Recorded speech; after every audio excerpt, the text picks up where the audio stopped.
आता काही लोक म्हणतात की काय पवार साहेबांनी तर खूप कमवून ठेवलं. नक्कीच कमवलेलं आहे त्यांनी, परंतु दुसऱ्यांचं अहित करून त्यांनी कधीही स्वतःचं हित केलं नाही. दुसऱ्यांचं हितच केलं आणि त्यातून त्यांचं हित झालेलं आहे हे मला दिसतंय. आज जे वेगवेगळ्या प्रकारचे हायवे, हा हायवे तो हायवे करणं चाललंय आणि शेतकऱ्यांच्या जमिनी हे लोक घशात घालत आहेत. शेतकऱ्यांच्या जमिनी मोठ्या मोठ्या उद्योगपतींच्या घशात घालत आहेत. ते शरद पवार साहेबांनी कधीही केलं नाही. शेतकऱ्यांचं हितच केलं. सत्तेचा वापर त्यांनी कधीही मोठ्या मोठ्या उद्योगपतींच्या फायद्यासाठी सुद्धा केला नाही.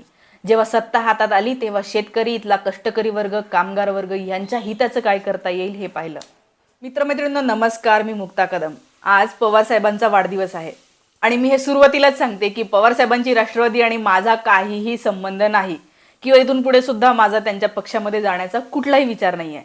मग मी हा व्हिडिओ का करते आहे, कारण शरद पवार साहेबांनी सुरुवातीपासून केलेलं जर काम पाहिलं तर आपल्या लक्षात येईल की अशा प्रकारच्या नेत्यांची आपल्याला गरज आहे. असे नेते वाढले पाहिजे आपल्या राज्यामध्ये, म्हणून हा व्हिडिओ. आणि याशिवाय अजून 2 कारणं आहे जी माझ्या खूप जवळची आहे. ती म्हणजे शेतकऱ्यांसाठी शरद पवार साहेबांनी केलेलं काम आणि दुसरं म्हणजे मराठवाडा.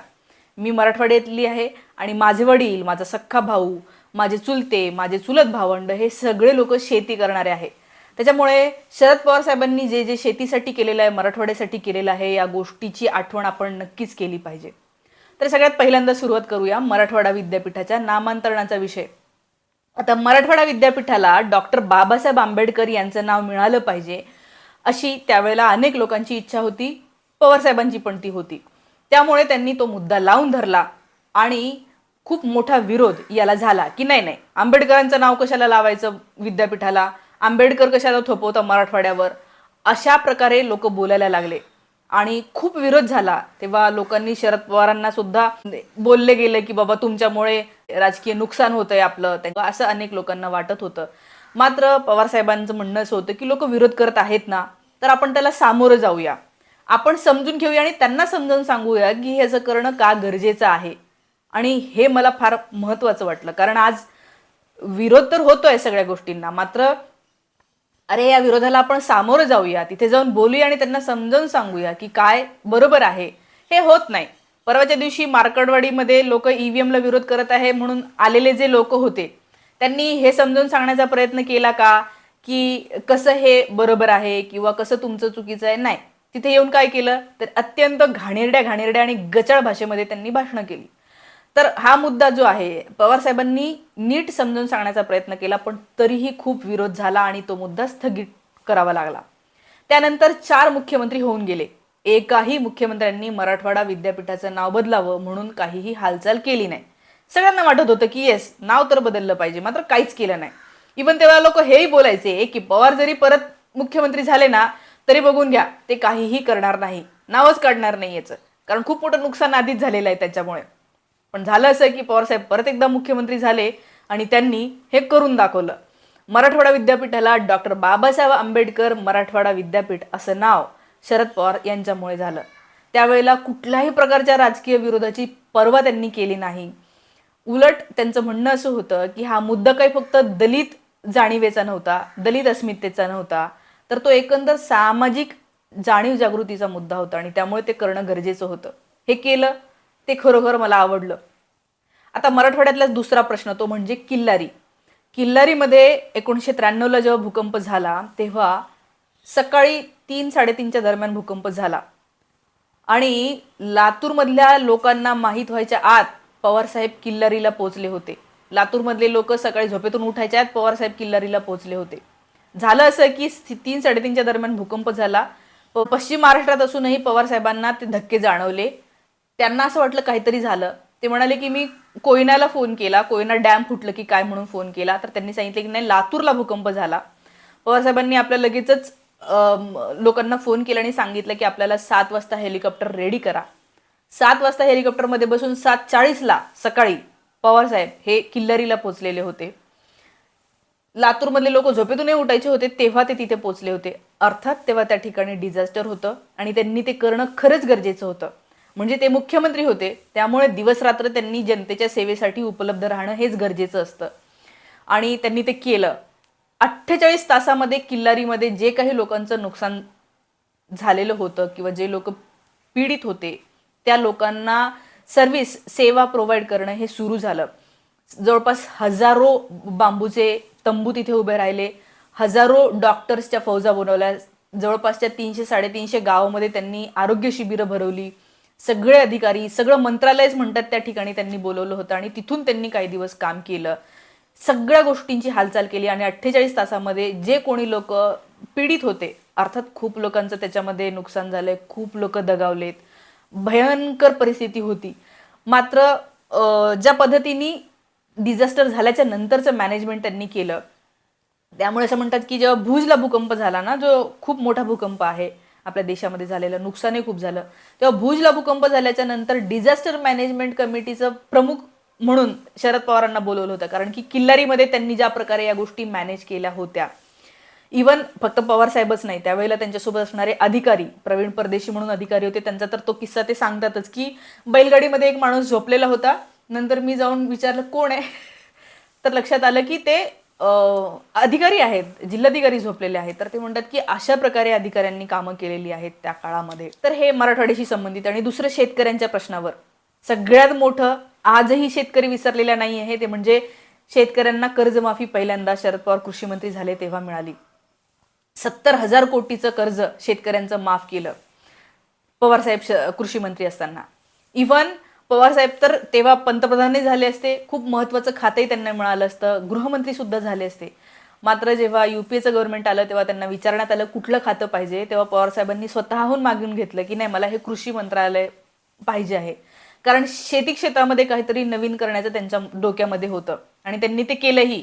कृषी मंत्री झाल्याच्या नंतर सगळ्यात पहिल्यांदा ॲग्रिकल्चर रिसर्चशी संबंधित तज्ज्ञांची बैठक बोलवली. ॲग्रिकल्चर रिसर्चशी संबंधित जी ICAR म्हणून संस्था आहे, या संस्थेला त्यांनी स्वायत्त केलं. त्यावेळेला पॉलिटिकल लोकांचं त्याच्यावर वर्चस्व असायचं, त्याच्यावर प्रेशर असायचं, त्याच्यापासून मुक्त केलं. त्यांना मोकळा हात, फ्री हँड दिला की तुम्ही रिसर्च करा भरपूर. आणि त्या लोकांनी इतका रिसर्च केला की नंतर भारत अन्नधान्याच्या उत्पादनामध्ये जगामध्ये खूप मोठं उत्पादन करायला लागला, जगामध्ये अन्नधान्य पोचवायला लागला. म्हणजे एकेकाळी भारतामध्ये अमेरिकेमधून गहू यायचा, अमेरिकेमध्ये जो गहू डुकराला खायला घालतात ना, तो गहू भारतामध्ये पाठवायचा अमेरिका. त्याच गव्हातून गाजर गवत आलं जे सगळीकडे पसरले. एक काळ तिकडे डुकर खात होते, तो गहू आपण खायला लागलो होतो. आणि नंतर पवारसाहेब कृषी मंत्री झाल्याच्या नंतर, ग्रीन रिव्होल्युशन आल्याच्या नंतर, किंवा जे काही हे सगळे त्यांचे प्रयत्न होते, शेतकऱ्यांना त्यांनी सवलती दिल्या, गव्हाचं उत्पन्न करणाऱ्या शेतकऱ्यांना त्यांनी जास्त भाव दिला, गव्हाचा भाव जो आहे तो जास्त वाढवला.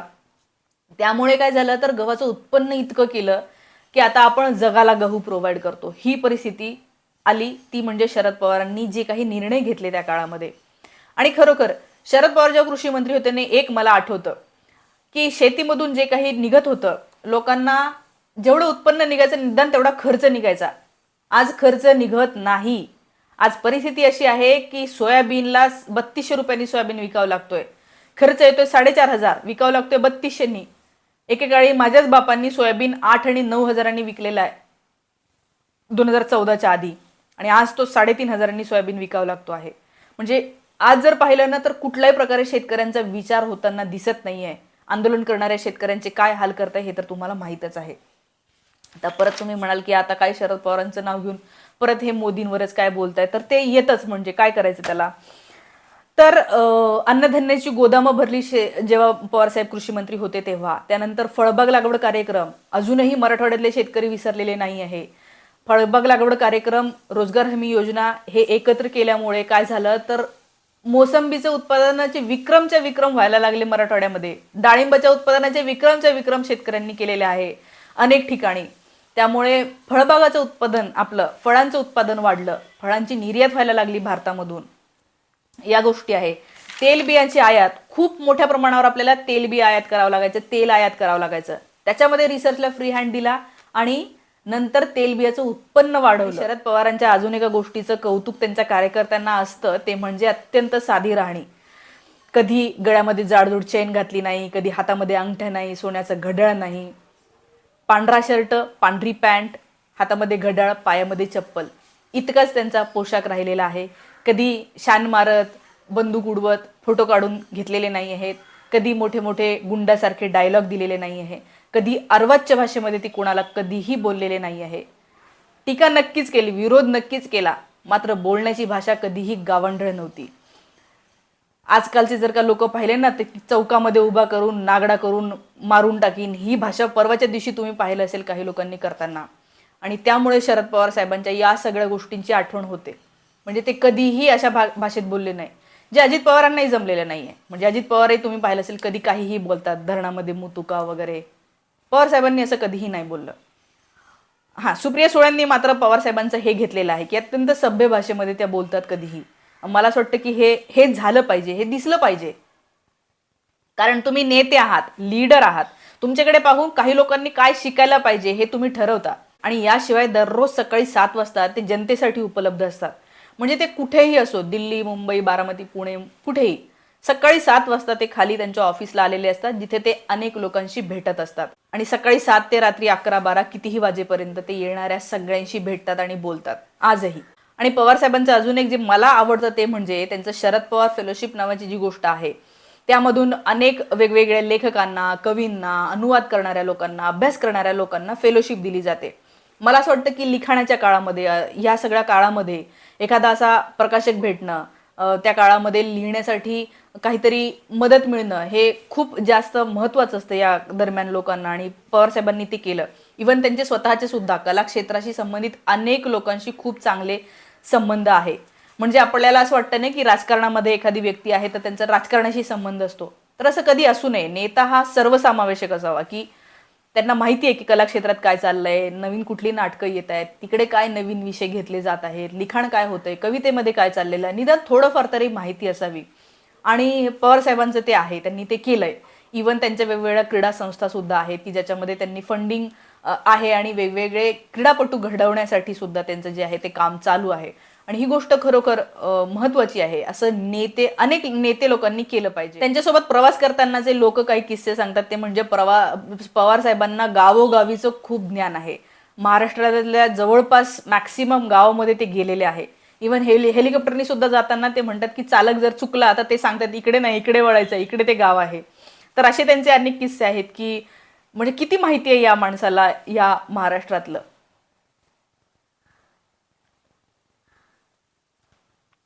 अजून एक किस्सा आहे. गुजरातला मोरबीचं धरण फुटलं होतं तेव्हा हा माणूस रात्री जेव्हा त्यांना कळलं तेव्हा त्यांच्याकडे ड्रायव्हर नव्हता. स्वतः गाडी चालवत महाराष्ट्रातून ते गुजरातला गेले, मोरबीला जिथे धरण फुटलं त्या ठिकाणी पाहणी केली. महाराष्ट्रातून मोठी रक्कम या माणसाने त्या धरणग्रस्तांना जी आहे ती जारी केली. हे जेव्हा मला आठवतं तेव्हा मला हेही आठवतं की कोविडच्या काळामध्ये या गुजरातच्या प्रधानमंत्र्यांनी महाराष्ट्राला जेव्हा 2 व्हेंटिलेटर पाठवले तेव्हा गुजरातला 13 व्हेंटिलेटर पाठवले. म्हणजे गुजरातला 13 व्हेंटिलेटर पाठवायचे, तेवढ्या पेशंटसाठी महाराष्ट्रात फक्त 2 व्हेंटिलेटर पाठवायचे. पेशंटची संख्या दुप्पट आहे, महाराष्ट्रातली लोकसंख्या दुप्पट आहे गुजरातपेक्षा. तर ही जर कोविडमध्ये मिळालेली मदत पाहिली ना तर त्याच्यामध्ये त्यांनी भाजपची जिथे जिथे सत्ता आहे तिथे जास्त मदत दिलेली आहे आणि जिथे नाही आहे तिथे कमी मदत दिलेली आहे. आणि पवार साहेबांनी असं नाही केलं. माणूस महाराष्ट्राचा मुख्यमंत्री आहे आणि तरी त्यांनी गुजरातला इकडे तिकडे कुठेही काही होऊ दे मदत पोहोचवलेली आहे. आणि या गोष्टी अजूनही खूप लोकांना माहीत नसतात, त्या त्यांनी माहीत करून घेतल्या पाहिजे. तुम्ही राजकारणी असाल, तुम्ही नेते असाल तर काय प्रकारे राजकारण आधीच्या लोकांनी केलेलं आहे, काय आपली राजकीय संस्कृती राहिलेली आहे आणि ती आता कुठे नेली जात आहे. कुठे एकीकडे 2 पक्ष फोडून हसणारे लोक आहेत फिदी आणि दुसरीकडे असे लोक आहेत की पक्ष फुटला दुसऱ्या दिवशी त्यांना पत्रकार परिषदेमध्ये विचारलं की बाबा कोण आहे आश्वासक चेहरा. लोकांना असं वाटलं की आता हा माणूस रडून काहीतरी उत्तर देईल किंवा अटॅकच आल्यासारखं होईल, काहीतरी छातीत दुखतंय म्हणेल.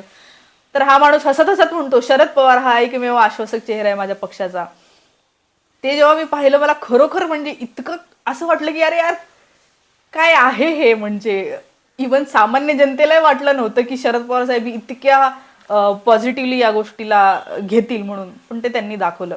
आणि म्हणून मला खरोखर असं वाटतं की अशा अनेक गोष्टी आहेत, खूप गोष्टी माझ्याकडूनही राहिल्या असतील. तुम्हाला काय आठवत असेल तर मला खरंच कमेंट करून सांगा. पण खरोखर पवार साहेबांना वाढदिवसाच्या खूप खूप शुभेच्छा. शतायुषी व्हा. तुमची आज महाराष्ट्राला खूप खूप जास्त गरज आहे आणि तुमच्यासारख्या अनेक लोकांची गरज आहे. हेच मला आज सांगायचं होतं. धन्यवाद. मराठवाड्यातला अजून एक किस्सा आहे, तो म्हणजे मराठवाड्यातलं MGM कॉलेज जे आहे ते, या विद्यापीठाच्या परवानगीसाठी बँकेकडून कर्ज पाहिजे होतं. बँक कर्ज द्यायला तयार नव्हती. तेव्हा शरद पवारांनी स्वतःची जमीन गहाण ठेवली आणि तेव्हा हे MGM कॉलेज उभं राहिलं. त्यामुळे मराठवाड्यासाठी जे काही शरद पवारांनी केलेलं आहे ते खरोखर खूप मोलाचं आहे.